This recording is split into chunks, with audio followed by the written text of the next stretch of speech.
Nous avons, pendant plusieurs semaines, nous avons beaucoup parlé de la prière. Vous savez, on ne peut pas tout enseigner. On enseigne, on donne des choses. Et certainement l'année prochaine, nous allons insister sur d'autres aspects de la prière avec les serviteurs de Dieu. Nous allons essayer, pendant encore quelques semaines maintenant, de rentrer un peu dans la méditation. Souvent, des personnes disent « je suis très fort dans la prière et pas très fort dans la méditation ». Ce n'est pas juste, ce n'est pas correct. Nous devons être des chrétiens, des croyants très équilibrés, ayant la capacité de prier, mais aussi la capacité de méditer la parole de Dieu. Au commencement n'était pas la prière, au commencement était la parole. Jean chapitre 1er, verset 1 jusqu'au verset 12, d'ailleurs l'apôtre Jean, dans l'évangile, nous dit au commencement était la parole était avec Dieu et la parole était Dieu. Et toutes choses ont été faites par cette parole. Cette parole s'est incarnée, elle est devenue chair, elle a habité au milieu de vous, pleine de grâce. Certains l'ont rejetée, mais à tous ceux qui l'ont reçue, la parole de Dieu a donné le pouvoir de devenir enfant de Dieu. Donc la parole, c'est le commencement, la parole, c'est la fin.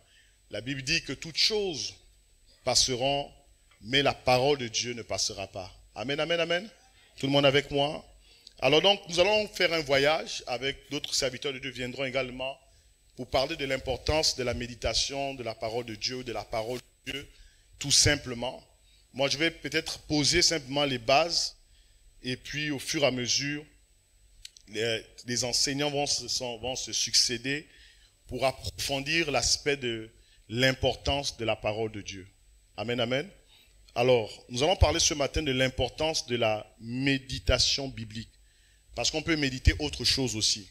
D'accord? Mais là, on parle de méditation biblique. Alors, pour ceux qui ont pu faire l'histoire de l'Église, au début, après, on va dire, la mort du dernier apôtre qui a marché avec Jésus, donc Jean, parce que c'est le dernier des apôtres de ceux qui ont marché avec Jésus, qui ont été des témoins oculaires, qui ont vu Christ. Il est le dernier après son emprisonnement sur l'île de Patmos. Il va revenir à Éphèse et c'est là qu'il va mourir à Éphèse. C'est la Grèce. Et l'Église va rentrer, selon les historiens, les commentateurs bibliques et selon les théologiens, l'Église va rentrer dans une phase assez particulière. On parle même de entre 1000 et 1500 ans. On parle de 1000 ans ou de 1500 ans des ténèbres. Et cette Église va être infiltrée par plusieurs doctrines.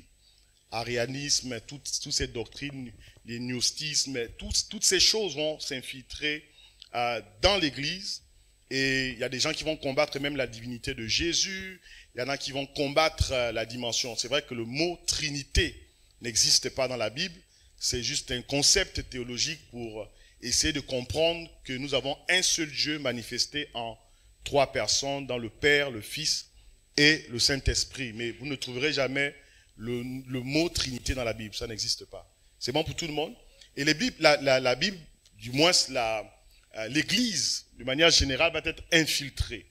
Et dans cette infiltration, va naître le catholicisme romain. On ne va pas parler de tous ceux qui ont été des protagonistes de la naissance du catholicisme romain. On ne va pas parler de l'histoire d'Église ce matin. Mais lorsque cette structure va émerger avec les Constantins, donc on est vraiment au début du IVe siècle, et quand cette église catholique romaine va naître, et ceux qui sont des biblistes et font de la théologie, ils savent que pour ceux qui ont assisté à des messes ou à des cultes dans ces environnements, ça se faisait en latin. Donc beaucoup de personnes ne comprenaient pas effectivement ce que le prêtre ou le serviteur de Dieu, le sacrificateur, partageait, parce que la parole de Dieu, à cette époque, était réservée, selon eux, à une élite de personnes. Et donc, les gens venaient s'asseoir et écouter la messe, les cultes en latin, jusqu'à ce qu'on ait entré dans la réforme protestante, donc avec Martin Luther, pas Martin Luther King, mais Martin Luther qui est allemand, prêtre, moine, en 1517, on est au début du XVIe siècle, et c'est là où on va avoir une première révolution. Et ça va bouleverser vraiment le monde. Et c'est là où on va commencer à voir les cultes ou les messes, si vous le voulez, dans le contexte des catholiques qui parlent de messes, commencer à se faire dans des langues qui étaient accessibles. Donc les gens pouvaient commencer à méditer la parole de Dieu parce que on ne peut pas méditer si on n'a pas, du moins si la langue où la parole de Dieu est communiquée n'est pas accessible. Est-ce que vous comprenez ici? Donc on parle vraiment à ce moment précis, donc on est 4e siècle, on va commencer à voir les traductions bibliques. On va partir par exemple de la traduction de la Vulgate, qui est une traduction latine, 4e siècle par Saint Jérôme, et au fur et à mesure on va voir les versions du roi Jacques en 1611, et au fur et à mesure, donc la parole de Dieu, la Bible, va commencer à être accessible à plusieurs personnes. Donc elle va être traduite dans plusieurs langues, français, anglais et autres. Bref, c'est bon pour tout le monde. Et donc là, les gens vont commencer à prendre conscience de l'importance de pouvoir méditer. Et c'est là où les résultats, par exemple, de la révolution, du moins de la réforme de Luther, on va voir la naissance de plusieurs dénominations, la fragmentation même des églises. Les protestants vont naître à l'intérieur même du mouvement du protestantisme. Il y aura des subdivisions, les baptistes, les anabaptistes. Voilà, ça c'est vraiment l'histoire de l'église. Et les gens, certaines personnes vont devenir même des ministères indépendants. Ils vont devenir des individualismes. Certains croiront. Et c'est là où il y a beaucoup de doctrines. Même sur le salut. Est-ce qu'on peut perdre le salut ou pas? Il y a certains qui pensent, par exemple, qu'on ne peut pas perdre le salut. Une fois qu'on a reçu Jésus, on peut vivre notre vie. On ne perd pas le salut. D'autres pensent également que l'on peut recevoir le salut par l'expérience de la nouvelle naissance et aussi perdre. Je suis de ceux, d'accord, qui pensent qu'on peut perdre le salut. Qu'on peut faire naufrage dans la foi. Voilà, parce que ceux qui pensent, ceux qui sont on va dire des théoriciens, des croyants, par exemple, de la doctrine selon laquelle on ne peut pas perdre le salut, ils pensent que le jour où tu as reçu Jésus, alors après tu continues de vivre ta vie, c'est fini, tu ne peux pas perdre le salut. Mais on peut perdre le salut. Amen, amen. Il y a une manière de vivre. C'est pourquoi il y a une finalité jusqu'à ce que nous soyons tous parvenus. D'accord? Paul le dit à l'église d'Éphèse. C'est bon pour tout le monde? Alors, avant de commencer peut-être à rentrer, à poser les bases, ce qui est toujours important de savoir lorsqu'on enseigne sur de telles thématiques, c'est de savoir qu'est-ce que la méditation n'est pas. Vous comprenez? Avant de parler d'abord de c'est quoi la méditation, nous devons d'abord lever cet équivoque. Parce que parfois, nous rentrons dans des exercices que nous pensons, nous croyons être la méditation.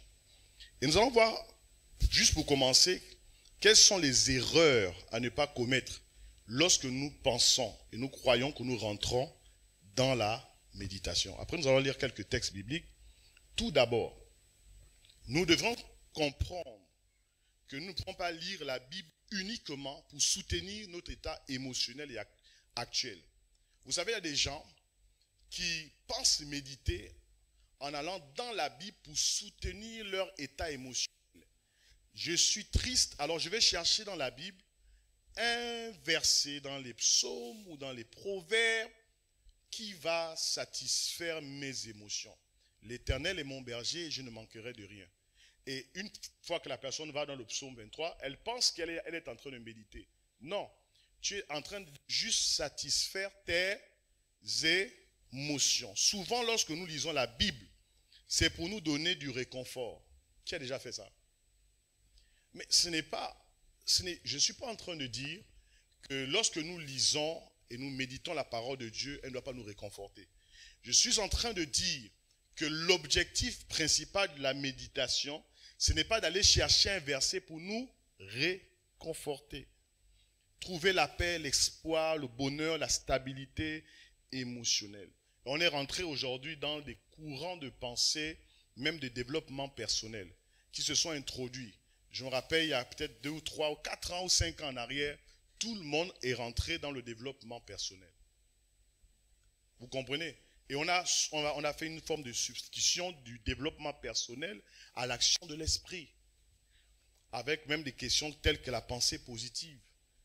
Tu ne mourras pas, tu vivras. On prend des textes bibliques, on les sort de leur contexte. Nous ne le faisons pas pour assouvir nos émotions. C'est bon pour tout le monde? Chaque fois que tu vas t'engager dans la méditation et que tu vas chercher un texte ou des textes juste pour soutenir ton état émotionnel, tu n'es pas en train de méditer. Tu vois, tu as été blâmé par le patron parce que tu n'as pas bien fait ton travail. Et tu vas aller chercher un psaume pour te calmer. Tu n'es pas en train de méditer. Regarde ton frère, il dit ce n'est pas de la méditation. Ça, c'est important de comprendre ça. Deuxièmement, deuxième erreur à ne pas commettre lorsque nous parlons de méditation.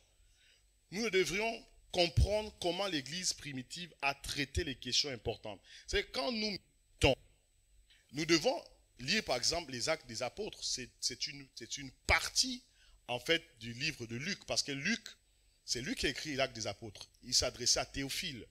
Donc une partie, normalement au départ, c'était un seul livre qui a été fragmenté. Une partie parle de la vie de Jésus, d'accord, sa naissance, son ministère terrestre, sa mort et sa résurrection. Et la seconde partie de cette lettre, d'accord, va parler de la naissance de l'Église. Vous comprenez ici? Bon, comment l'Église est née au fur et à mesure. Et donc, quand nous méditons, est-ce que nous nous posons la question de savoir quelles sont les thématiques, quels sont les aspects importants traités dans la parole de Dieu? Ou ce que nous recherchons simplement, c'est de satisfaire à nos besoins. Cet enseignement, ce n'est pas un enseignement, vous n'attendez pas des révélations, tout ça là. C'est vraiment quelque chose de très pratique. Là, les croyants devraient lire l'histoire de l'Église. En fait, chaque croyant, chacun d'entre nous, chaque chrétien, doit connaître l'histoire de l'Église. C'est bon pour tout le monde? On ne peut pas méditer sans connaître l'histoire. C'est comme une personne qui est née naturellement, qui ne connaît pas ses ascendants. Vous comprenez? Il faut savoir tu viens d'où? Quelle est l'origine de la naissance de l'Église? L'Église est née comment? Par quelle expérience l'Église est-elle née? L'Église était organisée comment? Pourquoi on a mis en place les diacres? Pourquoi les anciens ont-ils été établis? Les questions du salut, les questions de la sanctification, la prédication de la croix, tout cela signifie quoi pour moi? Quelles en sont les implications? Mais souvent quand nous méditons, nous ne regardons même pas toutes ces choses-là. On va chercher seulement un texte pour satisfaire nos émotions. Comment l'Église a-t-elle été attaquée? Pourquoi il y a des personnages comme les bars Jésus, des magiciens, des sorciers? Pourquoi ces gens ont-ils attaqué l'Église? Et dans notre contexte, qu'est-ce que cela implique? Est-ce que tout le monde comprend? C'est cela méditer. Mais l'une des erreurs, c'est que nous survolons tout cela. On n'est pas intéressé par qu'est-ce que l'auteur pensait, pourquoi l'auteur a écrit cela, il a écrit cela en quelle année, en quelle époque, quel était le contexte. C'est pourquoi vous voyez des gens, ils se tiennent devant des caméras et ils déclarent des choses telles que la femme ne peut pas enseigner parce qu'on est allé prendre un texte hors du contexte où Paul s'adressait à une église spécifique sur des questions liées à la femme et on a sorti cela et on se tient sur une caméra devant tout le monde et on déclare des choses. Il y a un contexte, dis avec moi, il y a un contexte. Troisièmement, la troisième erreur à ne pas faire. Nous ne devrions pas sortir nos passages favoris de leur contexte pour construire un système de croyance. Parce que chacun de nous a souvent un passage, ou a souvent des passages favoris, vrai ou faux. Parfois même dans la prière, même si la prière, même si le sujet, la ligne de bataille, la requête, tout ce que vous voulez, n'impose pas le texte là, ce passage-là, tu vas quand même l'introduire à l'intérieur. Vous comprenez? Et parfois, nous allons faire on appelle ça en théologie herméneutique, une interprétation exégétique de ce que le texte ne dit pas. Est-ce que Dieu est en train de parler à quelqu'un? C'est-à-dire, nous allons prendre le texte, nous allons prendre la pensée et sortir cette pensée de son contexte et commencer à enseigner ça pour construire une croyance, construire une doctrine. Les fausses doctrines s'introduisent dans l'église comment? Elles s'introduisent parce qu'on va prendre un texte, on sort le texte du contexte et on bâtit une doctrine avec dans l'église. Et on s'assoit sur ça pour dire, voici ce que la parole de Dieu dit. Exemple, il y a une secte qu'on appelle les Mormons. Les Mormons. Je ne sais pas, vous avez déjà entendu parler des Mormons? Voilà. Cette secte-là, Ils ont bâti une doctrine au travers du texte de 1 Corinthiens chapitre 15 verset 29. C'est l'un des textes du Nouveau Testament les plus compliqués en fait à expliquer.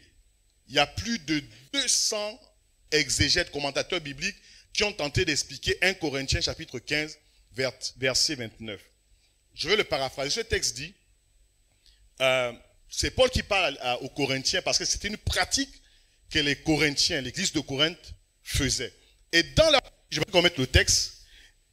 Ils se baptisaient en lieu et place de ceux qui étaient déjà morts. Est-ce que tout le monde me suit ici? Suivez attentivement. Ça signifie que, je ne vais pas prendre l'exemple ici, il y a beaucoup de personnes qui ne veulent pas mourir, mais nous sommes tous appelés à mourir. Alors, supposons qu'une personne, 10 personnes, pas ici, soient mortes. Et puis, moi, quand je passe par les eaux du baptême, je décide de me baptiser pour moi, mais aussi pour ceux qui sont morts. Est-ce que vous comprenez ici? Ce texte a plusieurs interprétations. Mais les Mormons ont construit une croyance au travers de ces textes. Et ils ont dit, ce texte veut dire littéralement, et là c'est très dangereux, que on peut baptiser des personnes mortes au travers des personnes vivantes. Et les Mormons font cela. Mettez le texte. 1 Corinthiens chapitre 15 verset 22. C'est l'un des textes, si vous faites des recherches, l'un des textes du Nouveau Testament les plus compliqués. C'est-à-dire vraiment les commentateurs bibliques ne s'accordent pas nécessairement sur ce texte-là. 1 Corinthiens chapitre 15 verset 29. Et donc si vous allez dans les sectes mormons, j'espère qu'il n'y a pas de mormons ici. Hein? Il n'y a pas de mormons ici. Si tu es mormon, on va prier pour toi, pour que tu reçoives Jésus dans ta vie. Et donc c'est ce qu'ils font comme pratique. Ils se baptisent, ils baptisent aussi, voilà, mon père est mort sans être baptisé. Je prends le baptême en lieu et place de mon père qui n'a pas pu se faire baptiser. Je prends le baptême en lieu et place, voilà ce que Paul dit ici. Autrement, que feraient ceux qui se font baptiser pour les morts? Et ils ont bâti or, c'est pas ce que le texte dit ici. C'est-à-dire que dans la traduction grecque, ce n'est pas ce que ça signifie. L'esprit ici, que, du moins, le principe herméneutique d'interprétation que Paul veut ressortir ici, la vérité fondamentale que Paul veut ressortir, c'est si vous pratiquez le baptême en lieu et place de ceux qui sont morts, ça signifie que quelque part vous croyez qu'il y aura une résurrection. C'est ce que Paul veut dire. Mais les Mormons ont sorti cela et ont dit non, ce texte signifie que l'on peut se faire baptiser au nom de nos grands-pères qui sont morts depuis des années. Ton grand-père paternel, il s'appelait comment? Cyril. Tu ne connais pas le nom de ton grand-père paternel? Il ne connaît pas, il ne connaît pas. Qui connaît? Oui. Oui. Je n'entends pas Ikumbi. Etumbi, par exemple. Par exemple, chez les Mormons, on peut se baptiser pour Etumbi. Donc, on va organiser à la fin du culte des baptêmes, et puis on va faire la liste. Etumbi, boum, tu viens, tu te fais baptiser. Asumu, boum, tu te fais baptiser. Kumba, boum, tu te fais baptiser. Ndong, boum, tu te fais baptiser. Vous comprenez un peu? Ça, c'est comme ça que les Mormons construisent leur doctrine. C'est vraiment, c'est terrible. Vous comprenez? Ça, c'est le danger quand on ne médite pas. On va sortir le texte du contexte, on construit une croyance. Ça, c'est une troisième erreur. Quatrième erreur que nous ne devons pas faire. Quatrième. Je suis en train de poser les bases. Nous ne devons jamais faire une étude de mots sans lire le contexte du passage que nous étudions. C'est-à-dire, tu ne peux pas étudier un mot et sortir le mot et commencer à étudier le mot sans savoir, tu as puisé le mot dans quel texte et dans quel contexte. Regarde ton voisin. Je ne peux pas, par exemple, dire, je vais étudier le mot amour. Tu vas étudier le mot amour de manière générale. Mais le mot amour utilisé ici, il a été pris dans quel texte, dans quel contexte, dans quelle église, à quelle époque. Est-ce que vous comprenez ici? Mais souvent, ce que nous faisons, c'est quoi? Je vais enseigner sur la foi et je commence à enseigner la foi. La foi, c'est ceci, la foi, c'est ça, ça. Mais il faut faire attention. La foi ici a été définie dans un contexte, dans un texte, dans une époque, adressée à un type de peuple. Est-ce que vous comprenez ici? C'est bon pour tout le monde? Donc, quatrième erreur à ne pas faire quand on médite, c'est quoi? Sortir le mot de son contexte pour tenter de l'expliquer. C'est bon pour tout le monde? Par exemple, il y a un commentateur biblique, on les appelle parfois exégètes, hein, qui vont faire des recherches approfondies sur la signification des mots dans son contexte. Il y a un commentateur biblique qui a fait une grosse erreur, une grave erreur exégétique. Et l'une de ces erreurs, suivez très bien, c'est qu'il a déclaré dans un de ses livres que le mot repentance ne se trouve pas dans le Nouveau Testament à part dans les évangiles. En fait, on ne sait pas comment il a fait pour faire cette erreur. Il a dit que le mot repentance se trouve uniquement dans les évangiles synoptiques. Ça signifie Matthieu, Marc et Luc. Dans l'évangile joannique, ça signifie l'évangile de Jean. Mais dans les autres textes bibliques, il n'y a pas de mot repentance. Vous avez jamais lu le mot repentance dans d'autres textes à part les évangiles dans le Nouveau Testament? Oh, je parle à qui ici? Si, hein? Actes des apôtres parle de repentance, repentez-vous. Vous avez lu ça? Mais comment un théologien a pu faire une telle erreur? Parce qu'il a juste pris le mot repentance, il a commencé à faire des études sans tenir compte de la globalité. Et souvent nous faisons ça. Regarde ton voisin, dit souvent tu fais ça. Et c'est pourquoi vous vous tenez devant des personnes qui viennent déconstruire les principes christiques et vous dites, il a raison, hein. Ça il a raison. Comment quelqu'un peut se tenir devant une chaîne de télé, commencer à attaquer l'église, commencer à descendre l'église, à attaquer les leaders et vous dites, il a raison. Il a raison parce que vous ne méditez pas. Si vous méditez, cette personne ne peut pas avoir raison. Est-ce que Dieu est en train de parler à son peuple? Cinquième erreur à ne pas commettre lorsque nous méditons. Nous devons éviter de lire rapidement sans réfléchir. C'est ça qu'on fait souvent, non? On lira, on veut terminer, on va dire, je vais lire, je vais méditer le livre, je sais pas, de la Genèse. Un livre déjà aussi complexe, 50 chapitres. Tu vas lire ça en 2 ou 3 jours, c'est bien. C'est possible même en une soirée de faire cela. Mais c'est méditer. Est-ce que tu as médité? Vous savez qu'il y a des gens, je dis c'est un enseignement pratico-pratique. Vous savez qu'il y a des gens, par exemple, qui sont passés à la télévision et qui ont dit l'histoire de la création, Adam et Ève, c'est une histoire fabriquée et montée de toutes pièces. Vous n'avez jamais entendu ça?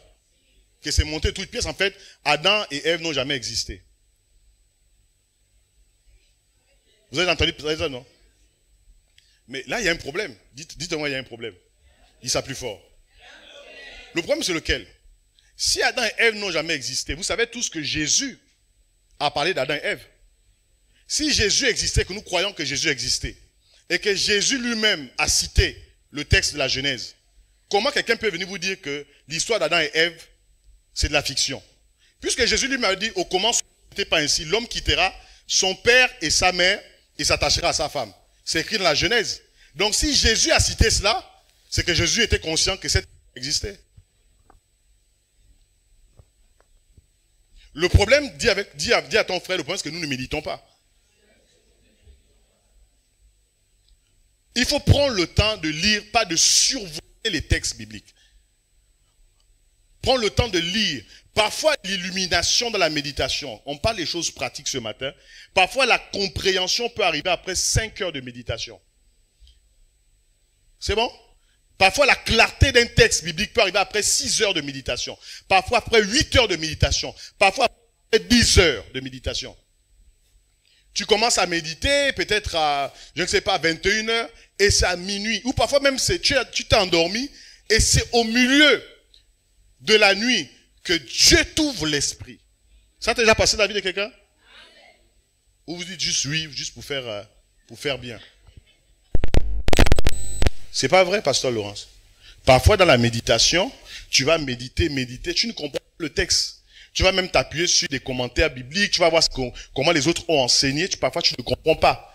Mais à un moment donné, ton esprit va s'ouvrir. Parce que la question de méditation, ce n'est pas la question de quelques secondes. C'est toute une discipline. Dis avec moi la discipline. Pourquoi est-ce que Dieu dit à Josué que ce livre de la loi ne s'éloigne pas de ta bouche? Pourquoi il ne parle pas, par exemple, ne s'éloigne pas de tes pieds, ne s'éloigne pas de ta tête? Parce qu'il y a quelque chose, dis avec moi, il y a quelque chose dans la bouche. On va voir ça tout à l'heure. Si le livre n'est pas près de la bouche, tu n'es pas prêt à comprendre le texte biblique. 6e erreur à ne pas faire, ou à ne pas commettre. Je suis juste en train ce matin de poser les bases. Nous devons toujours essayer de comprendre, lorsque nous méditons, le contexte historique, l'intention originale de l'auteur concernant le livre biblique que nous étudions. En fait, vous ne pouvez pas, par exemple, étudier le livre d'Esther sans comprendre Esther. Je parle à quelqu'un? Tu ne peux pas faire une étude du livre de Ruth, par exemple, sans connaître l'histoire de Ruth. Tu rentres dans le livre de Ruth, tu ne sais même pas Ruth provient d'où. Elle est moabite. D'où proviennent les moabites? Qui est le premier moabite? Est-ce que vous comprenez? L'étude d'un livre de la Bible nécessite de connaître aussi l'auteur du livre. Parce que chaque auteur, la Bible a été écrite par, on va dire, 40 auteurs, selon les théologiens. 40 auteurs ont rédigé les textes bibliques. C'est que la Bible a des contradictions. Moi, je suis contre cela. Parce qu'en théologie, il y a le principe qu'on appelle l'inhérence de la parole de Dieu. C'est-à-dire que la Bible ne contient pas d'erreur. Vous comprenez ici? Dis avec moi, la Bible ne contient pas d'erreur. Ce que certains appellent contradiction se trouve généralement, qui n'est pas de contradiction, se trouve généralement dans les traductions. Dans les textes originaux, il n'y a pas ces problèmes-là. C'est pourquoi quand on fait une étude approfondie, ce micro a un souci. Quand on fait une étude biblique approfondie, on va dans ce qu'on appelle les textes dis ça plus fort, les textes originaux. C'est pourquoi même la version de la Bible avec laquelle tu médites est importante. On parle de l'importance de la méditation biblique, non? Par exemple, Lus II version 1910, ça ne peut pas beaucoup t'aider. Parce que vous savez que Lus II, par exemple, a été révisé. S'il a été révisé, c'est parce que certains éléments qui ont été traduits dans la version 1910, ces éléments ne sont pas pertinents aujourd'hui pour comprendre un certain nombre de textes. C'est pourquoi ça a été révisé. Certains pensent que, par exemple, la version Darby serait la plus proche des textes originaux. D'autres parlent même dans la version anglaise des New King James. C'est bon pour tout le monde? Ouais, c'est-à-dire maintenant, quand tu vas faire l'étude biblique ou la méditation, tu dois avoir plusieurs versions bibliques. Il y a des versions, par exemple, parfois tu vas prendre le semeur. Le semeur va peut-être parfois mieux t'expliquer une portion du texte que, par exemple, le français courant. Vous comprenez ici? C'est le travail, en fait, de méditation. C'est pourquoi la méditation n'est pas une chose aussi simple. Ouvrir sa Bible, par exemple, là, certains qui méditent, ils ouvrent la Bible par hasard, et puis ils disent, aujourd'hui c'est le psaume 107. Vous comprenez? Que tu vas méditer. Maintenant, si tu ouvres la Bible et que tu vois Judas se pendit, mais tu vas te pendre aussi. Puisque c'est comme ça que tu médites. Est-ce que tout le monde est avec moi? Dis avec moi, ce n'est pas comme ça. Donc, le contexte historique est une chose importante. Dis avec moi, le contexte historique est une chose importante. Si j'étudie, par exemple, Israël, je dois connaître l'histoire du peuple d'Israël. Parce que si vous faites une étude d'Israël, vous allez comprendre qu'il existe 7 Israël. 7 Israël. 7 Israël dans le sens où il y a Israël qui est homme, il y a Israël qui était la tribu, il y a Israël qui est devenu la nation, il y a Israël, ouais, il y a plusieurs Israël. Donc, tu dois faire ce travail jusqu'à Israël qui est devenu l'État qui existe jusqu'à présent. Vous comprenez? Donc, il y a toute une étude historique. Donc, il faut aimer l'histoire. Généralement, les gens qui méditent, c'est des gens qui sont très forts dans l'histoire. C'est pourquoi un enseignant de la parole de Dieu ou une enseignante de la parole de Dieu, c'est quelqu'un qui est calé dans l'histoire. Quelqu'un qui n'aime pas l'histoire. Il y a des gens même à l'école, histoire 2, parce qu'ils n'étudient pas. Vous comprenez? C'est la même chose dans la... J'ai l'habitude de dire, quelqu'un... Écoutez. Une personne qui a du mal à méditer est une personne qui a d'abord du mal à la base à lire. Une personne qui aime la lecture, avant d'abord d'aller même à la méditation, est-ce que tu aimes lire? Quelqu'un disait que pour cacher une chose aux Africains, il faut mettre ça dans les livres. Parce que l'un des problèmes que nous avons, c'est que nous n'aimons pas lire. Parce que tu peux prendre juste le texte biblique comme ça. Il faut d'autres supports. Tu as besoin des commentaires bibliques. Tu as besoin des dictionnaires bibliques. C'est bon pour tout le monde? Tu as besoin parfois des dictionnaires en hébreu. Tu as besoin des dictionnaires en grec. Aujourd'hui, on n'a même pas besoin d'aller faire des études, même en langue hébraïque et grecque. Avec le développement des nouvelles technologies de l'information et de la communication, il y a aujourd'hui des outils, des applications qui te permettent, depuis ta maison, de les payer en ligne. Tu as une carte Visa prépayée, tu peux faire, alors de faire des investissements sur le linge, sur les perruques, tout ça, c'est bien. Mais faites aussi des investissements sur les Bibles. Regarde ton voisin. Tu as combien de Bibles, combien de versions de Bible? Regarde ton voisin. Est-ce que ça aussi, c'est pas un investissement? Il est vrai que ça devient très encombrant d'avoir parfois des versions papier. Je nous encourage à avoir toujours des versions papier. Pour moi, c'est le classique. Pour moi, avoir ça est une chose importante, surtout pour les questions de discipline. Les gens qui ont aujourd'hui l'habitude de maintenant avoir les Bibles dans les téléphones, tout ça, ce n'est pas une mauvaise chose. Mais on sait tous que dans nos téléphones, les Android, il y a plusieurs choses. Il y a Facebook, il y a YouTube, Instagram, TikTok, toutes ces choses-là.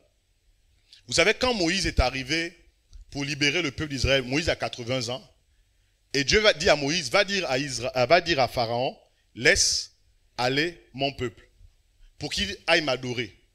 Pourquoi Moïse fait cette déclaration? L'une des choses qui vous empêche de méditer, c'est toute l'activité égyptienne et babylonienne autour de vous. Parce que l'objectif des pharaons, c'était quoi? Augmenter les corvées. Vous comprenez? Quand tu sors le matin pour aller au travail,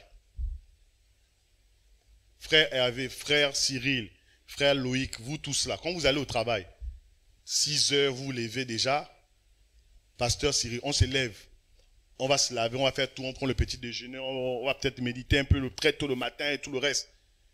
Quand tu pars le matin pour les activités professionnelles ou académiques, tu rentres à 21h, 22h, parfois 23h pour ceux qui ont des charges de travail. Quand tu rentres à la maison, la première chose que tu as envie de faire, c'est méditer, c'est ça. Vous comprenez? C'est que tu as envie de prendre une douche, manger et aller dormir. Parce que c'est ça la stratégie en fait de Pharaon. Empêcher aux gens de méditer par la charge de travail. La charge de travail est l'une des choses qui tue également notre vie spirituelle. Maintenant, je ne suis pas en train de dire que quand vous sortez d'ici, vous allez dire au patron, l'apôtre Stéphane a dit que la charge de travail tue ma vie spirituelle, donc diminue ma charge de travail. On va te virer. La chose à faire, c'est la discipline qui va avec. Je sais que j'ai une charge de travail importante, mais j'ai souvent des heures de pause. J'ai souvent des espaces. Maintenant, tu vas commencer à te discipliner. Hein, quand tu regardes la télévision, tu regardes une série, tout ça, c'est pas mauvais. Mais quelle est la discipline? Vous savez, il y a des gens qui passent énormément de temps sur leur téléphone, sur Facebook. Ça devient une drogue. Vous savez que ces trucs-là, c'est très dangereux. Ça crée d'addiction. Hein, les TikTok, tout ça, ça crée l'addiction, c'est dangereux. Il y a des gens qui sont là, vous voyez, 2h, 3h du matin, il est sous les draps en train de TikToker. Et là, ça fait quoi? Tu ne peux pas méditer. Le temps que tu aurais pris pour méditer, tu es sur quoi? Même les mamans, les vieilles mamans, les mamans là, sur les Facebook, tout ça. C'est pas mauvais. Mais il faut la discipline. Dis avec moi, il faut la discipline. C'est bon pour tout le monde? Nous sommes en train de juste de poser les bases pour la méditation. Les erreurs que nous ne devons pas faire. C'est bon pour tout le monde? 7e erreur que nous ne devons pas commettre lorsque nous méditons. Nous devrons lire le mot avec le prisme hébraïque. Vous savez, quand nous faisons de la méditation de la Bible a été écrite dans une culture. La culture de base du texte biblique, c'est la culture hébraïque. Donc, on doit comprendre, quoique maintenant, la parole de Dieu est accessible aux nations. C'est bon pour tout le monde, mais nous devons comprendre Israël. Nous devons comprendre. Vous comprenez ici le prisme hébraïque. C'est-à-dire, tu dois comprendre quelle était la philosophie de Dieu. Pourquoi Dieu a choisi Israël? Qu'est-ce que cette nation avait de plus que les autres? Pourquoi le Messie est né de la nation israélite? Vous comprenez ici? Jésus est né. Pourquoi Jésus est né de la tribu de Juda? Ce n'est pas des choses juste pour dire, je suis le lion de la tribu de Juda. Tu es le rejeton de David. Si on te demande d'expliquer, le rejeton de David, c'est quoi? Tu ne peux pas expliquer. Je vais vous aider. Tout ce que nous déclarons, nous devons expliquer cela. Ce que tu ne peux pas expliquer, ne déclare pas. Est-ce qu'on peut faire ça maintenant? Si je déclare, tu es le lion de la tribu de Juda. Maintenant, quelqu'un te pose la question. Caméra pointée avec micro-trottoir. Oui, mon frère, oui, Jésus est le lion de la tribu de Juda. Expliquez maintenant. Oui, il est le lion parce qu'il mange les gens. Voilà des choses comme ça. On a étudié des choses bizarres comme ça. Ouais, nous devons repartir dans les Écritures.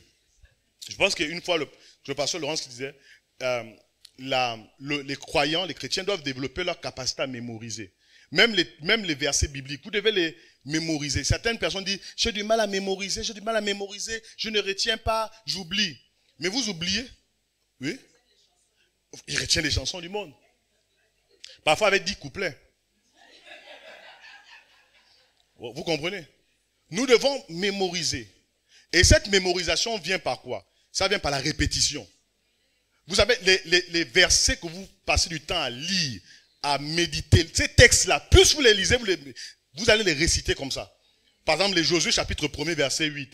Que le Seigneur de la loi ne soit une pointe à bout, médite le jour et nuit. Pourquoi on arrive à le faire? Parce que c'est des choses que nous travaillons régulièrement. C'est bon pour tout le monde? Si on fait un exercice ce matin, je pense que si l'exercice de ce matin c'est chacun doit réciter 10 versets bibliques, sinon on ne sort pas d'ici. Je pense qu'il y aura beaucoup de prisonniers ici. Il y aura peu de personnes qui sortiront. Vous comprenez? C'est ça la méditation. Parce que la vérité, c'est qu'on ne médite pas. On lit juste la Bible. On ne médite pas. La méditation, c'est un exercice qui n'est pas aussi facile. Donc le prisme hébraïque est important de comprendre même les différentes tribus. Vous voyez, les 12 tribus d'Israël, c'est des dimensions christiques. Quand on dit Ruben, quand on dit Lévi, quand on dit Siméon, quand on dit Issachar, quand on dit Nephtali, Zabulon, en fait, vous allez voir que chaque tribu est une caractéristique de Jésus. Par exemple, Issachar, il est dit dans Genèse chapitre 49 que Issachar est un âne robuste, d'accord, qui se baisse et qui porte volontairement le fardeau. On sait tous que Jésus a porté volontairement le fardeau de son Père. Donc, quand vous faites la méditation, comment la tribu, l'une des tribus d'Israël peut me ramener à Christ? Parce que tout à la fin de toute chose, c'est Christ. Tout ce que vous voyez dans l'ancienne alliance là, ça nous parle de Jésus. Il paraît qu'il y a un nouveau Jésus. J'ai entendu ça à la télévision, je ne sais pas si vous avez vu. Il y a un Jésus qui est quelque part au PK9, je ne sais pas, un prophète qui s'appelle... C'est vraiment terrible. Mais si Jésus est... Mais qu'est-ce que nous faisons ici? Puisque Jésus est déjà ici là. J'ai entendu ça à la télévision ici, Gabon Première. Vous n'avez pas suivi ça? Il y a un Jésus, apparemment son église est quelque part au 9, et lui il est quelque part, c'est pas Chibanga ou... Je sais pas, il est où? J'ai entendu, il est dans Otogoué. Jésus. Mais s'il est là-bas, qu'est-ce qu'on fait ici? On a tous allé. Mais ça c'est lié à quoi? C'est lié au problème de la méditation. Quand les gens méditent mal. Maintenant, on sort de Jésus de partout. Huitième erreur à ne pas commettre lorsque nous méditons. Nous devrons éviter de lire les Écritures de manière déductive, uniquement pour prouver notre doctrine particulière. C'est-à-dire, il y a des gens qui méditent juste pour justifier leur position doctrinale. C'est-à-dire, il ne va pas méditer pour la transformation de sa vie. Il va juste méditer pour défendre sa position doctrinale. Sa croyance, ses enseignements, sa compréhension. Il va dire non, moi j'ai médité par exemple dans l'évangile de Jean, il n'est pas dit ceci en ce qui concerne Jésus. Par exemple, je vais peut-être parler de cela, puisque nous sommes en train de poser des bases sur l'importance de la méditation. Matthieu chapitre 23, verset 9. Ça, c'est un verset qui fait couler beaucoup d'encre et de salive. N'appelez personne Père sur la terre. C'est ça, non? Un seul est votre Père, Dieu qui est dans le ciel. C'est bon pour tout le monde? Ce verset a été pris par beaucoup de personnes pour dire c'est pas normal, on ne peut pas avoir un père spirituel, la notion de paternité est satanique. On a écouté beaucoup de choses. Mais le problème encore là, c'est que les gens ne méditent pas. Ils lisent. Dis avec moi, ils lisent juste. Mais ne... Prenons juste... Si on appelle personne père sur la terre, je sors d'abord du texte, avant de prendre le texte dans le contexte. Si on appelle personne père, pourquoi nos pères naturels, on les appelle pères? Normalement, si on doit rester strict sur la parole de Jésus, n'appelez personne père. Et cette appellation doit aussi inclure les pères naturels. Pourquoi vous appelez votre père papa? Ça, c'est la première chose. Deuxième chose en ce qui concerne ce texte. Dans Matthieu chapitre 23, verset 9, il faut comprendre, Jésus s'adresse à qui? Vous suivez ici? Posez-moi la question, Jésus s'adresse à qui? Il s'adresse aux pharisiens. C'est tout un chapitre où il s'adresse aux pharisiens. Et il s'adresse spécifiquement au Sanhédrin. Vous comprenez? C'était le conseil des Juifs constitué et composé de 71 membres. Dans les 71 membres, le membre le plus important s'appelait le père. Vous ne savez pas ça? Faites des études. Il y a un membre qu'on appelait le père.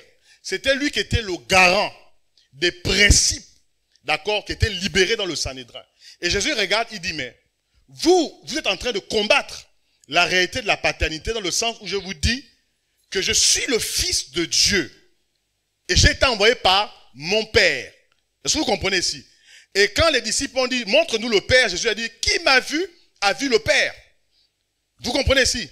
Les pharisiens ont commencé à faire quoi? À combattre Jésus. Maintenant, il s'adresse à eux. Il va dire plus loin. Vous avez dans le Sanhédrin quelqu'un qu'on appelle le Père. Vous comprenez? Dans les 71 membres, faites des recherches. Il y avait un membre du Sanhédrin qu'on appelait le Père. C'est un peu comme le pape du Sanhédrin. Vous comprenez ici? Lui est appelé le Père. Donc, eux, ils ont rejeté la divinité de Jésus. 1. Ils ont rejeté qu'il était le Fils de Dieu. 2. Ils ont rejeté le fait qu'il représentait le Père. Parce qu'il a dit, celui qui m'a vu, a vu le Père. Il dit, vous rejetez tout cela, mais vous appelez un homme qui est sur la terre. Dans les principes que vous avez bâtis, vous l'appelez comment? Le Père. Mais là, Jésus dit, un seul est votre Père. Dieu qui est dans les cieux. Vous comprenez ici maintenant? Il ne s'adresse pas, il n'est pas en train d'attaquer. Sinon, celui qui a écrit 3/4 du Nouveau Testament, il s'appelait comment? Paul. Paul a dit à Timothée quoi? Il appelle Timothée mon fils légitime dans la foi. Et Paul dit encore quoi? Il va plus loin en ce qui concerne l'église de Corinthe. Il dit vous pouvez avoir plusieurs maîtres, mais vous avez un seul Père qui vous a engendré dans la foi en Christ. Et c'est moi Paul. Question. Paul n'était-il pas informé du passage de Matthieu chapitre 23 verset 9? Si. Mais pourquoi Paul parle de paternité? Parce que Paul est conscient d'une chose, que Jésus n'a jamais attaqué la paternité spirituelle. Est-ce qu'on peut avancer? Donc, vous ne pouvez pas vous tenir et dire qu'il n'y a pas... En réalité, je vais peut-être vous choquer ce matin. Vous ne pouvez pas reconnaître Dieu comme votre Père s'il n'y a pas quelqu'un que Dieu a placé comme un Père représentant. Le principe de paternité spirituelle, c'est le principe de représentation. En d'autres termes, un vrai Père spirituel conduit les gens à Christ. C'est pourquoi Paul a dit, soyez mes imitateurs. Moi, j'aurais bien aimé que Paul dise, soyez imitateurs de Jésus. Ça ne vous choque pas? Il dit, soyez mes imitateurs comme je le suis de Christ. Mais il fallait que le texte dise, soyez imitateurs de Christ comme je le suis.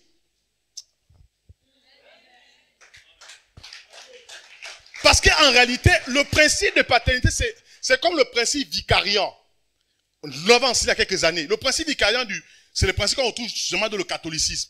Le pape dit qu'il est le représentant de Dieu sur la terre. Si vous regardez le pape, vous avez vu Dieu. Ça, c'est leur problème là-bas. Ne parlons pas des races, on va m'attaquer dans les réseaux sociaux. Comme quelqu'un disait, les enfants sont à bas âge. Ok, regarde, revenons ici. Revenons ici. Ramenons notre esprit ici. Écoutez très bien. Le principe de paternité est un principe de représentation. En fait, nous sommes des pères par représentation. Le vrai père, c'est celui qui est dans le ciel. Même un père naturel est père par représentation. Une mère n'est pas représentée parce que la vraie mère des enfants que Dieu nous donne, c'est Dieu lui-même. Les enfants que Dieu te donne naturellement, Dieu te prête ses enfants. Amen. C'est ça le principe. C'est la raison pour laquelle si quelqu'un se dit être un père spirituel, il détourne les gens de la foi, vous pliez vos bagages et vous partez. Si quelqu'un vole la gloire de Dieu en tant qu'un père, cette personne, vous devez partir. Est-ce que quelqu'un est en train de m'écouter? Il n'y a personne ici dans cette église ou dans d'autres églises qui doit être adoré, adulé, on doit s'agenouiller devant la personne au point où les gens ont créé la doctrine du dadisme. Les gens ont plus peur des dadis que de Jésus. Ça, c'est la secte. Pourquoi Paul dit à Timothée, suis mes voies dans le Seigneur? Parce qu'en réalité, quand on regarde un leader doit être un modèle. Quand les gens te voient, ils doivent regarder la vie de Christ à l'intérieur de la vie du leader. Pourquoi vous dites par exemple que Dieu me donne l'onction de David? Mais vous ne connaissez pas David? Que Dieu me donne l'onction d'Esther. Vous ne connaissez pas Esther? Que Dieu me donne l'onction de Ruth. Vous connaissez Ruth depuis quand? Vous l'avez vu où? Vous avez mangé avec Ruth quelque part. Mais parce qu'en réalité, ces gens ont bâti des principes. Je vais vous choquer. Est-ce que vous savez que la Bible, en fait, la Bible n'est pas, quoiqu'il y a des dimensions historiques, la Bible n'est pas un livre d'histoire. La Bible, en fait, c'est le regroupement des personnes qui ont expérimenté Jésus. C'est des modèles que Dieu nous présente. Dieu nous présente le modèle de Marie. Une femme qui était vierge, qui a été choisie parmi toutes les vierges pour porter les desseins de Dieu. La Bible nous présente des personnes comme les Matthieu, qui étaient des collecteurs d'impôts et qui ont décidé de tout abandonner pour servir aux desseins de Dieu. La Bible nous présente des personnes comme des Pierre, qui étaient des pécheurs, mais que Jésus a fait pécheur d'hommes. Ces modèles doivent nous enseigner.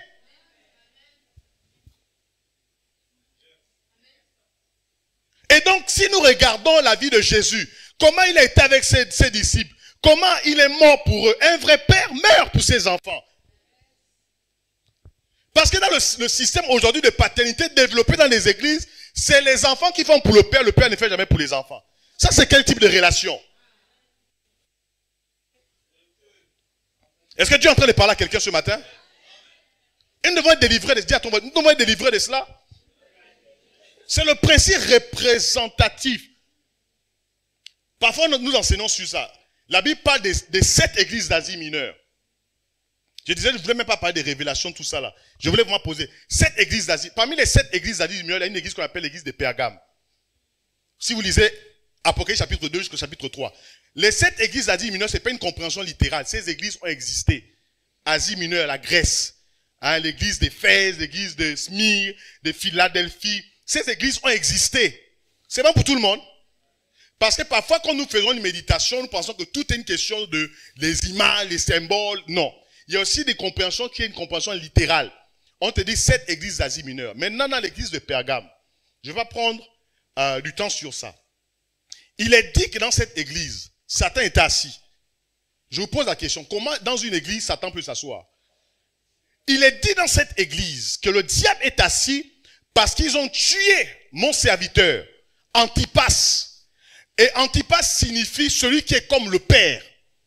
En d'autres termes, le diable s'installe dans toute église où il n'y a pas de leader.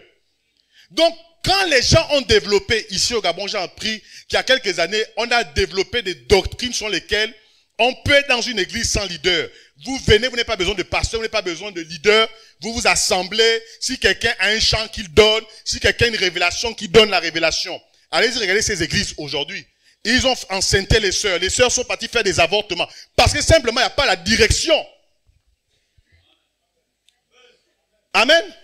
Le diable est assis dans une église, là où il n'y a pas la direction. Là où il n'y a pas de leader. Satan est assis.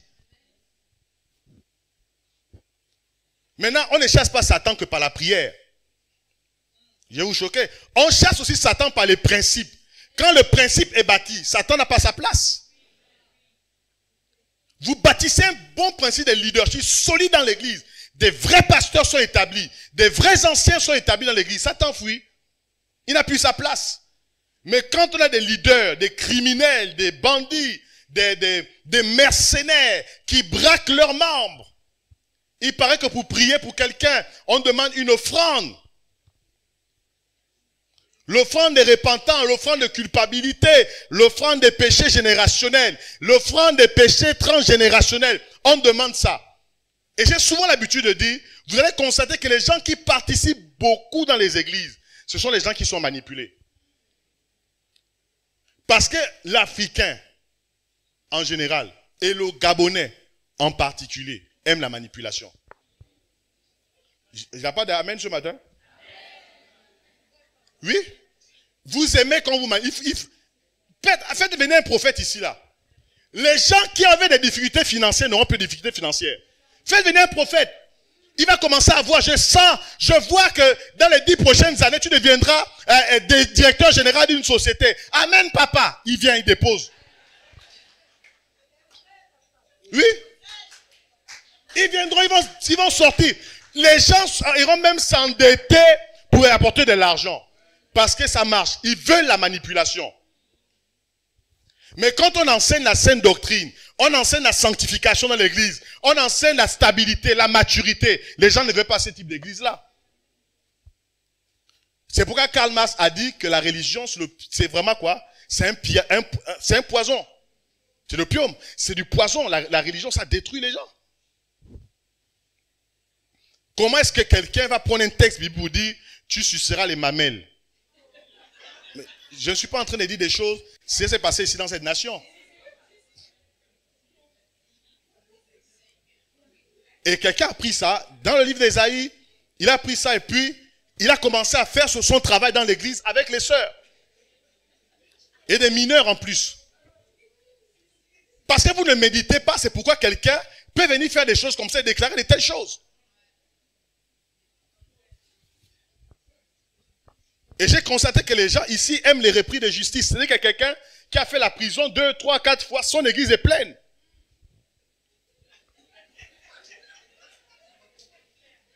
Est-ce que Dieu est en train de parler à quelqu'un? C'est un problème de quoi? De méditation. On ne veut plus des enseignements simples. On vient parler de Jésus. On veut parler de la croix. On veut parler de la restauration, du salut. On ne veut pas ça. On veut entendre, par exemple, la puissance qui t'amènera à toucher aux 7 dimensions de ta bénédiction financière. Boum, tout le monde vient. Mais tous ceux qui ont couru derrière ces thèmes-là, ils sont où aujourd'hui? Et je disais, dimanche dernier, le problème, dans les églises africaines, l'une des choses qu'il faut éviter dans les églises africaines, et je le crois, je crois au miracle, je crois aussi même aux actes prophétiques, ça signifie, Dieu peut nous dire une chose, on peut être là, et puis l'Esprit de Dieu peut te parler, tu te sens mal, et puis le Saint-Esprit peut te dire, de manière ponctuelle, tu ne construis pas une doctrine au travers, prends cette bouteille, bois cette bouteille, pose-la, et puis au moment où tu as fait, tu reçois ta guérison. Est-ce que j'en fais une doctrine? Je commence à vendre maintenant les bouteilles dans l'église. Le problème avec l'église africaine, c'est que quand vous amenez l'église africaine dans les symboles, vous êtes en train de la tuer. Quelqu'un m'a posé la question, pourquoi il n'y a pas l'huile ici? Ce n'est pas parce que je prie avec l'huile d'onction. Mais par expérience, j'ai vu ça dans les églises ici.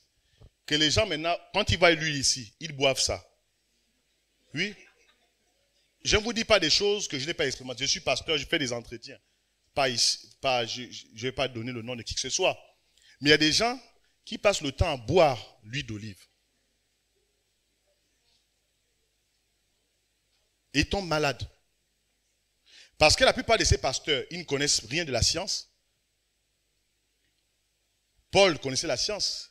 C'est la raison pour laquelle il a dit à Timothée, prends un peu de vin pour ton estomac. Aujourd'hui, on ne demande plus de prendre le vin. Il y a d'autres médicaments qu'il faut prendre. Prendre l'estomac. Pourquoi Paul a dit cela? Parce il comprenait que, au-delà du fait qu'on prie, c'est Dieu qui donne l'intelligence aux médecins. On a développé, par exemple, chez les témoins de Jéhovah, sans citer le nom, que les transfusions sanguines sont sataniques. Parce qu'on ne mélange pas l'âme dans le sang, on ne mélange pas. C'est vraiment, pour moi, c'est de l'ignorance. C'est de l'ignorance. Et aujourd'hui, l'Église est plongée dans ça. C'est pourquoi l'Église africaine, il faut faire très attention avec les symboles. Quand on fait rentrer l'Église dans les symboles, vous la détruisez. C'est-à-dire que la foi n'est plus en Jésus. Les gens ont la foi sur les symboles. Vous savez que les gens qui croient plus à la puissance d'une bouteille d'eau sur laquelle le pasteur a prié que sur Jésus. Et j'avais reçu cette famille. Et ce qui s'était passé, c'est qu'ils ont acheté des bouteilles d'huile d'olive, tout ça là. Parfois, quand vous allez dans les magasins et prix import, il n'y a pas d'huile d'olive. C'est dans les églises. Les églises sont les plus grands consommateurs en termes de bouteilles d'huile d'olive. Oui. C'est un système vraiment bien organisé. Le sel, les trucs comme ça, il paraît qu'on prend maintenant même l'eau d'Israël. Donc les gens vont prendre des kilos, ils vont payer des kilos sur des Air France et autres choses pour amener l'eau d'Israël. Mais c'est des garements parce que vous ne méditez pas. C'est pourquoi on peut vous égarer. L'eau d'Israël. Il y a pas, je vais vous choquer, il n'y a pas plus Jésus en Israël qu'ici. Si tu ne peux pas expérimenter Jésus au Gabon, ce n'est pas en Israël que tu vas le faire. C'est faux. Voici le niveau des garements. Le sel, d'autres sont dans le piment, écrasé, séché. Le citron, d'autres prennent la Bible, ils mettent sous l'oreiller pour chasser les démons. D'autres mettent ça là, aux portes. On a vu des choses. On ne retrouve plus ça depuis un moment dans certaines maisons. À l'époque, il y avait beaucoup de versets bibliques. L'Éternel est mon berger, ne manquerait de rien. Je suis rentré dans une maison un jour. J'ai vu le texte là, l'Éternel est mon berger, ne manquerait de rien. Moi et ma maison, nous servirons l'Éternel. Quand j'ai vu la maison, on a dit non, ça c'est pas une maison, c'est l'Éternel. Des bandits, des gars, des machins, la maison des anciens, c'était le désordre, ils volaient. Mais c'est dit ça, le verset ne ressent pas la maison. Parce que les versets, c'est pas juste les tableaux. Si vous avez ça, n'allez pas décrocher ça. Laissez ça. Mais ce n'est pas les tableaux qui bâtissent la spiritualité. Les textes doivent s'imprimer comme des fonctionnements dans notre cœur. Je sais que à l'époque, on aimait bien ça, hein, parce que c'est vous qui êtes des anciens. Ces textes-là, j'ai retrouvé ça beaucoup dans les églises. Hein. J'ai retrouvé ça beaucoup. L'Éternel, mon berger, ne manquerait de rien, machin, tout le reste, à l'ombre du Tout-Puissant. On a vu ça. Ce n'est pas mauvais. Mais, même dans les bureaux, on voit ça. Mais ce n'est pas ça qui fait la puissance de la parole. Il faut que la parole s'imprime en nous. Elle doit devenir chère à l'être. Parce que nous sommes bien ici, nous sommes dans un État qui est laïque, avec les facilités que l'État nous accorde, de nous rassembler dans les églises, tout ça. Il y a des pays où on ne se rassemble pas comme on se rassemble ici. Donc si tu ne médites pas là, le jour où on t'arrache la Bible, le jour où on t'arrache ça, c'est fini, tu es mort. On coupe Internet, on arrache tout, c'est-à-dire que tu n'as même plus des versets de la tête. Mais celui qui a passé le temps à méditer à ces versets, dans des pays communistes comme en Chine, il y a des endroits où tu ne peux pas avoir la Bible. Mais on est bien ici, on marche avec les Bibles dorées, tout ça là. Les gens ne les lisent même pas. Parfois, les gens vont prendre la Bible, les Bibles dorées, juste pour faire genre homme de Dieu, quoi. Il vient avec une grosse Bible dorée, tout ça, plein de versions, mais le gars il ne lit pas. Comment vous pouvez entendre, vous pouvez écouter des choses comme, vous entendez quelqu'un qui dit, le dimanche matin, dit, où se trouve ma Bible?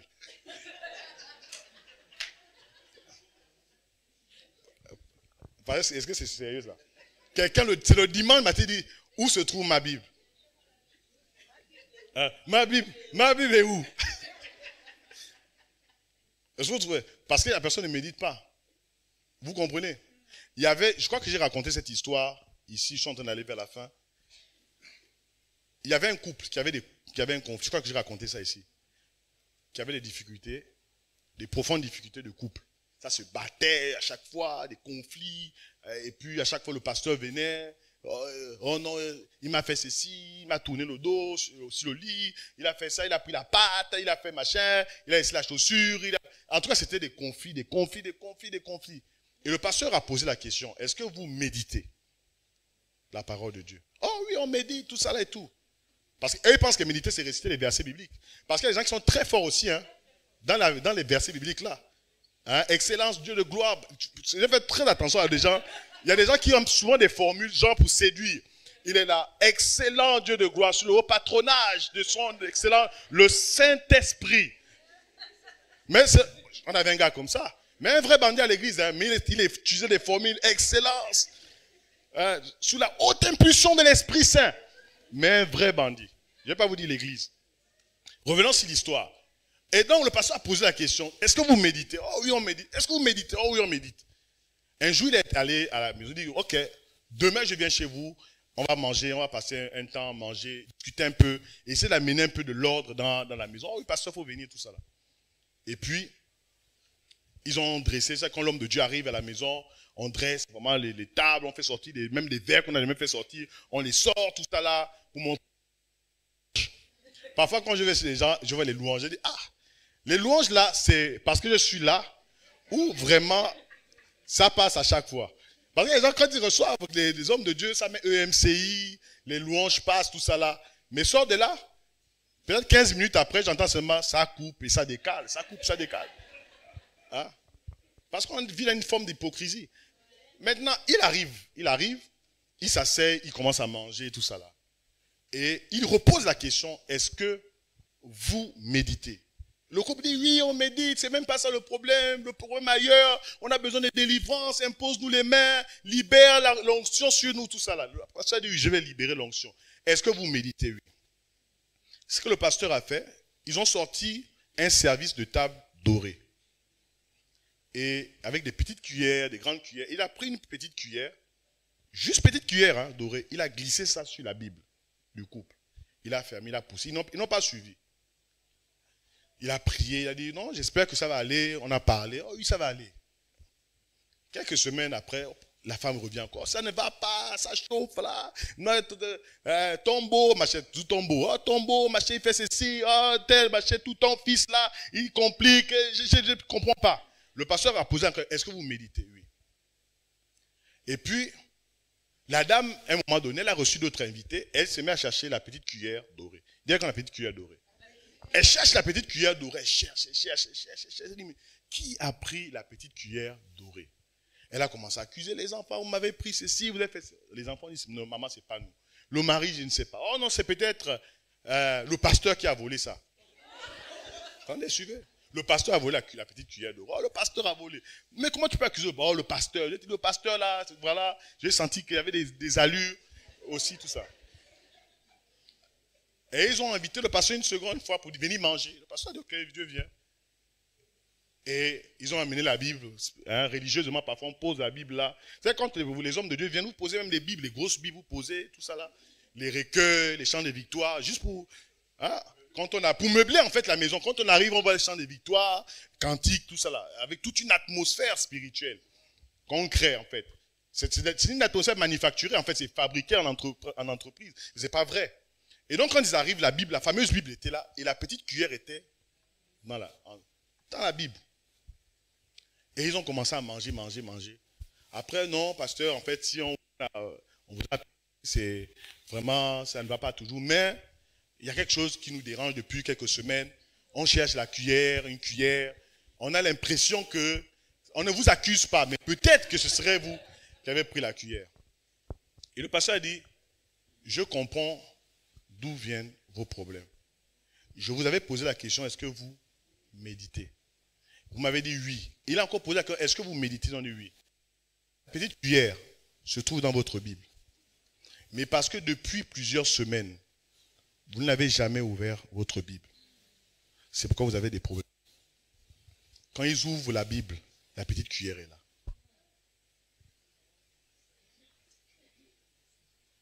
Vous comprenez? Nos problèmes, la grande majorité de nos problèmes proviennent du manque de méditation. Quand nous allons commencer à méditer, nous trouverons les réponses. Tout le monde peut être. On peut acclamer?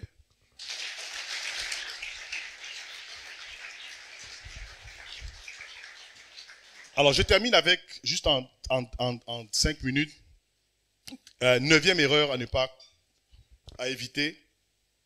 Nous devons éviter de lire la Bible uniquement pour obtenir de la matière pour la prédication, pour un sermon. Parfois, on peut méditer juste parce qu'on va prêcher, juste parce qu'on va exhorter. Hein, parfois, on le fait. Je sais que je vais diriger la prière. Là, j'ouvre la Bible, je cherche tous les versets bibliques. C'est pas ça. C'est une très, très mauvaise manière. On ne médite pas pour ça. Vous comprenez? Ça, c'est des mentalités de performance. On doit méditer quotidiennement la parole de Dieu. Et 10e erreur, et c'est par là où je vais terminer, nous devrons éviter de lire la Bible uniquement pour trouver des significations spirituelles allégoriques. Ça signifie que la Bible ne renferme pas que des significations allégoriques, pas que des images. Il y a des choses aussi littérales. Quand la Bible te dit, par exemple, littéralement, tu ne tueras pas. Ce n'est pas une image. C'est littéral. Ça signifie que tu ne dois pas tuer. C'est point. Est-ce que vous comprenez ici? Il y a des choses comme ça. C'est-à-dire qu'on ne cherche pas à savoir qu'est-ce que c'est. Spirituellement, ça veut dire quoi? C'est pas spirituel. La Bible a dit, tu ne coucheras pas avec un homme comme on couche avec une femme. Tu ne coucheras pas avec une femme comme on couche avec une femme. Ne cherche pas à savoir, la Bible veut dire quoi par là? C'est simple. Vous comprenez?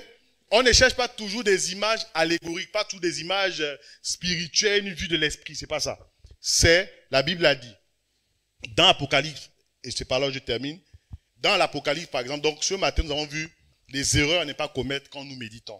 La semaine prochaine, celui ou celle qui va enseigner parlera, vraiment rentrera dans l'importance de la méditation et définir la méditation et autres. Regardez ceci.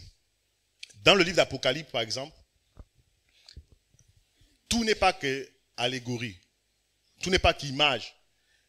La Bible dit que Jean a été emprisonné à l'île de Patmos, non? Ce n'est pas un esprit. C'est Jean. Il dit c'est un homme. D'accord? Quand on lit Apocalypse, il ne faut pas voir que tout est des images. C'est Jean. Dis avec moi, c'est Jean. Il a existé. En chair. Il s'est retrouvé à l'île de Patmos. Patmos, ce n'est pas une prison de l'esprit. C'est bon pour tout le monde? Patmos existe. En Grèce, au niveau de la mer Égée. C'est là-bas où il s'est retrouvé. Vous comprenez ici? Quand on dit les 7 églises d'Asie mineure, ça existe. C'est bon pour tout le monde. Maintenant, quand on parle du dragon, là, c'est une image. Vous devez maintenant comprendre ce que le dragon signifie. Quand on voit la bête qui est sortie de la mer, maintenant, vous devez commencer à voir des films d'horreur, tout ça. Il faut comprendre maintenant qu'est-ce que la bête signifie. Les 10 cornes signifient quoi? Elle a perdu 2 cornes. Qu'est-ce que ça signifie? Ça, c'est maintenant des images. Il y a des symboles et aussi des choses qui littéralement doivent être compris. Point. C'est bon pour tout le monde? Donc, voici ici 10 erreurs à ne pas commettre quand nous méditons. Nous allons voir à partir de la semaine prochaine les autres qui viendront. Nous sommes sur la série sur l'importance de la méditation biblique. On est en train juste de poser les bases. Et j'espère qu'au travers de ce qui a été dit, nous ne commettrons plus les erreurs que nous avons commises dans le passé, de juste survoler les textes, méditer comme ça, ouvrir la Bible, je ne sais pas, juste par hasard, on ouvre et puis aujourd'hui je vais méditer quoi, et puis boum, j'ouvre, je vais méditer aujourd'hui le livre de Jonas. Non, ce n'est pas ça. Nous devons prendre le temps de faire une étude systématique, prendre le temps de comprendre le contexte, l'histoire, étudier l'auteur. C'est bon pour tout le monde? C'est édifiant? Amen? Voilà. Donc, on va se tenir debout. Nous allons nous tenir debout, nous allons prier. Donc, c'était vraiment les bases. Je pense que la semaine prochaine, tous les hommes de Dieu et servants de Dieu qui vont venir, nous allons rester sur l'importance de la parole de Dieu, l'importance de la méditation de la parole du Seigneur. Et peut-être juste pour nous aider, et je pense que les pasteurs ne vont pas me contredire ici, il y a des gens qui ont du mal à vraiment méditer la Bible, mais ils passent le temps à lire les livres des hommes de Dieu nigériens. Je n'ai pas de problème avec ça. Hein? Voici le combat spirituel et machin. Voilà, les gens qui ne lisent pas la Bible, mais ils passent le temps à beaucoup plus lire des auteurs. Ça aussi, ça peut être un vrai danger. Il faut faire très attention. Je crois que le pasteur Cyril, pasteur Laurence, peut-être ceux qui sont très anciens dans la foi, on a connu beaucoup de dérives dans l'église avec le livre de Rebecca Brown. ça a créé beaucoup de désordre dans les églises, ce livre-là. Il est venu délivrer des captifs. On a eu des doctrines qui sont insérées dans les églises. Hein? Donc, il faut faire très attention aussi. C'est bien les livres des Nigériens, des Ghanéens, même des Gabonais, Togolais, Béninois, Français, Américains, tout ça là. Mais on ne peut pas substituer ces livres-là et remplacer ça. Tu peux avoir tous les livres que tu veux. Ça, c'est la priorité. Et les livres que nous lisons comme appui, ce sont des hommes de Dieu. Nous devons toujours vérifier la véracité de tout ce qui est dit ici. Chacun va développer son expérience. Oh, j'étais sorcier avant, j'ai fait 15 ans dans la sorcellerie. Il y a un homme qu'on a démasqué comme ça, il n'a jamais été sorcier. Mais il a sorti un livre sur la sorcellerie. Apparemment, il avait fait 15 ans de sorcellerie, tout ça là. Il a écrit, en fait, c'était un feuman. Il voulait juste vendre, en fait, le livre. Donc, il a inventé une expérience. Et les gens qui l'ont connu ont dit, cet homme n'a jamais été sorcier. Et il a vendu son livre comme des petits bouts de pain. Les Africains aiment bien ça. La sorcellerie, les démons, les corps attachés, les bananiers, tout ça là.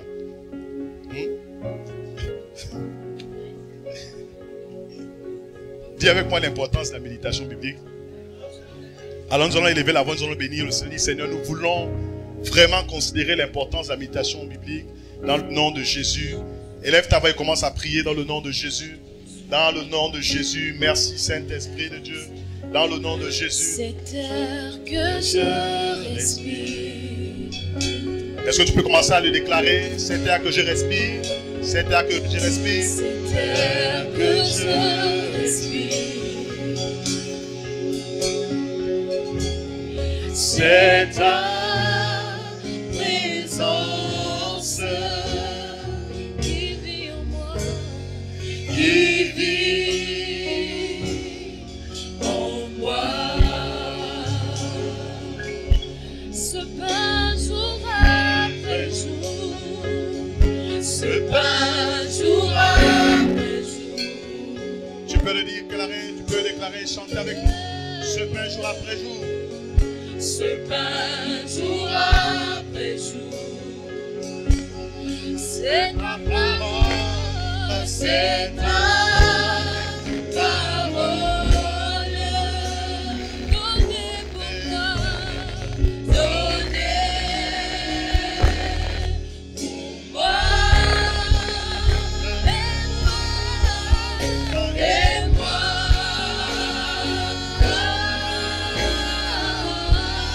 J'ai tant besoin de toi. J'ai tant besoin de toi. Et moi. Et moi. Et moi. J'ai tant besoin. J'ai tant besoin de toi. Et moi, Et moi, je suis perdu sans toi.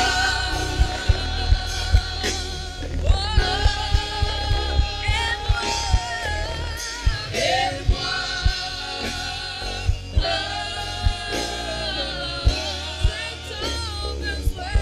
j'ai tant besoin de je suis perdu.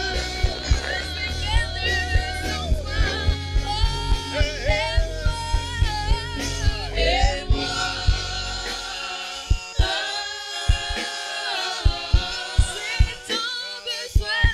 j'ai tant besoin de toi. Tu peux le dire. Et moi, Et moi,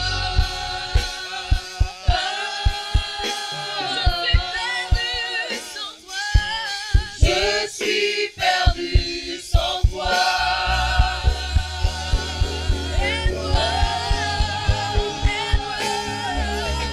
et moi, j'ai tant besoin de toi. J'ai tant besoin de toi. je suis perdu sans toi. Je suis perdu. Et moi,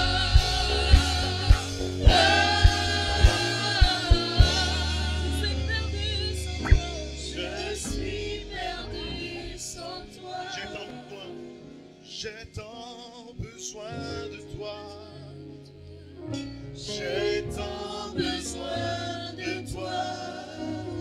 Je suis perdu sans toi. Je suis perdu sans toi. J'ai tant besoin